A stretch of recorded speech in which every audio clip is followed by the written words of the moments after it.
নৱেম্বৰ তাৰিখে আপোনালোকে জানে বন্দে মাতৰম ৰচনা কালৰ 150 বছৰ সম্পূৰ্ণ হৈছে। আমাৰ অসম পুলিচে 8 নৱেম্বৰৰ পৰা অহা 14 নৱেম্বৰলৈ ৰাজ্যৰ জিলা সদৰত আমাৰ যিসকল বেটেলিয়ান আছে, বেটেলিয়ানৰ বেণ্ড প্লাটুন আছে, বেণ্ড প্লাটুনৰ যোগেদি জিলা সদৰত বন্দে মাতৰম পৰিৱেশন কৰাৰ ব্যৱস্থা কৰিব কৈছিলে। আৰু সেই সূত্ৰে আমি ত্ৰয়োদশ অসম পুলিচ বেটেলিয়ানৰ বেণ্ড প্লাটুনটো আমি এতিয়া মাতিছোঁ ইয়ালৈ লখিমপুৰ টাউনলৈ। তেওঁলোকে বন্দে মাতৰম গীতটি ইয়াতে পৰিৱেশন কৰিব।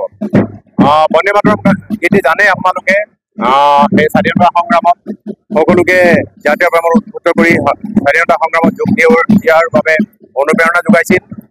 মই ঠিক তেনে একে আশা কৰিম আমাৰ যিসকল নৱপ্ৰজন্ম আছে তেওঁলোকেও এই গীতটিৰ যোগেদি জাতীয় প্ৰেমৰ উদ্বুদ্ধ হৈ জাতিৰ হকে কাম কৰি যাব। হয়, আমি বন্দে মাতৰম ইতিমধ্যে পালন কৰি আহিছোঁ। আজি আমাৰ বিভিন্ন অফিচ, শিক্ষানুষ্ঠান সকলোতে বন্দে মাতৰমৰ পৰিৱেশন ইতিমধ্যে হৈ গৈছে আৰু আজি ইয়াত বেণ্ডেৰে বন্দে মাতৰম পৰিৱেশন হৈছে। এটা বৰ বেলেগ ধৰণৰ এটা পৰিৱেশ সৃষ্টি হৈছে, খুব ভাল লাগিছে সকলোৰে।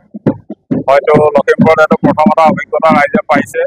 মই ভাবোঁ ই আমাৰ মাজত এইটোৱে আৰু আমাৰ দেশৰ প্ৰতি যিখিনি আমাৰ মানে কৰণীয় আছে হয়তো সকলোকে এইখিনি আমাৰ মনত পেলাই।